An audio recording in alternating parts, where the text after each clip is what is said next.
This channel does not promote any violent, harmful, or illegal activities. All content provided by this channel is meant for an educational purpose only. এই মুহূর্তে দাঁড়িয়ে আরো একটা বড় খবর, বাংলাদেশের সাংসদ খুনে গ্রেফতার কসাই জিহাদ হাওলাদার। জিহাদকে মুম্বাই থেকে নিয়ে আসা হয়েছিল। জিহাদ বাংলাদেশের খুলনার বাসিন্দা, অবৈধভাবে মুম্বাইয়ে থাকছিল সে। জিহাদকে 2 মাস আগে মুম্বাই থেকে আনে আখতারুজ্জামান। পুলিশের দাবি জেরায় জিহাদ সাংসদকে খুনের কথা কবুল করেছে। জিহাদ ও আরো 4 বাংলাদেশি সাংসদের শ্বাসরোধ করে খুন করা হয়। আরো একবার বলে রাখবো, জিহাদ এবং আরো 4 বাংলাদেশি এই খুনের পিছনে রয়েছে। সাংসদকে শ্বাসরোধ করে খুন করে দাবি পুলিশের। খুনের পরে দেহের চামড়া তুলে ফেলে শরীর টুকরো টুকরো করা হয়, দেহটাকে আলাদা করা হয় হাড় ও মাংস, যেটা একটু আগেই সুজয় বলছিল। দেহাংশ ভরা হয় প্লাস্টিকের একাধিক ব্যাগে। প্লাস্টিকগুলি বিভিন্ন ধরনের গাড়িতে চাপিয়ে নিয়ে যাওয়া হয়। এই যে কসাই জিহাদ হাওলাদার, তার সম্পর্কে কি কি তথ্য এখন অবধি পাওয়া যাচ্ছে? সিজার মন্ডল আমাদের প্রতিনিধি জানাবেন এই বিষয়।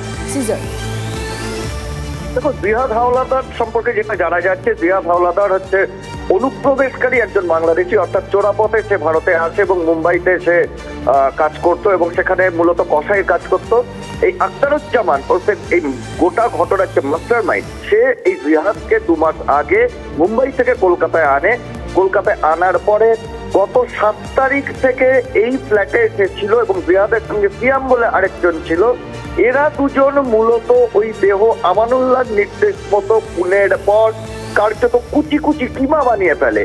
হাড় মাংস আলাদা করে, যেটা আমরা কালকেই খবর করেছিলাম যে হাড় মাংস আলাদা করে দেওয়া হয়েছিল, কিমা করে দেওয়া হয়েছিল, যাতে কোনোভাবে সেই দেহ পরবর্তীতে আইডেন্টিফাই করা না যায় এবং দেহ যেভাবে ডিসপার্স করা হয়েছে সেখান থেকে ক্রমাগত কিন্তু সেই দেহাংশ উদ্ধারের সম্ভাবনা কমে যাচ্ছে। এবং এই জিহাদকে জেরা করে এখন পর্যন্ত জিহাদ বারবার বিভ্রান্ত করার চেষ্টা করেছেন তদন্তকারী। আচ্ছা সিজার, এই জিহাদের ব্যাকগ্রাউন্ড কি কিছু জানা যাচ্ছে? মানে কি এই ধরনের কাজ সে আগেও করেছে?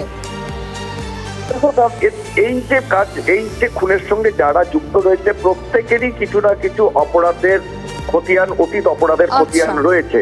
যেমন আমানুল্লাহ ওই দেশের এক সময়ের কুখ্যাত সন্ত্রাসবাদী দলের একজন নেতা ছিলেন, তার সঙ্গে যারা ধরা পড়েছে তাদেরও অপরাধের অতীত রয়েছে। এবং জিহাদ হোক বা সিয়াম, প্রত্যেকেরই অপরাধের অতীত রয়েছে এবং তারা বিভিন্ন সময় এ দেশে কখনো পালিয়ে এসেছিলেন, কখনো আশ্রয় নিয়েছিলেন। এবং এটা একটা খুব যে প্রফেশনাল গ্রুপের কাজ, সেটা কিন্তু এখন পর্যন্ত এটা একদম নজর থাকবে। সিজার, ধন্যবাদ।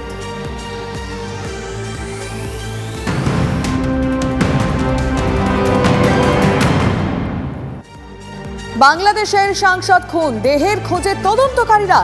এক ক্যাব চালককে জিজ্ঞাসাবাদের পরই তল্লাশি শুরু করেন তদন্তকারীরা। জিজ্ঞাসাবাদের পরে পুলিশ জানতে পারে যে মৃতদেহ টুকরো টুকরো করে ভাঙড়ের কৃষ্ণমাটি এলাকায় ফেলা হয়, আর সেখানেই দেহাংশের খোঁজে তল্লাশি চালাচ্ছে তদন্তকারীরা। দেহাংশের খোঁজে তল্লাশি চলছে পোলেরহাট, জিরানগাছাতেও। এসটিএফ এর সঙ্গে তল্লাশিতে পোলেরহাট ও কাশীপুর থানার পুলিশ।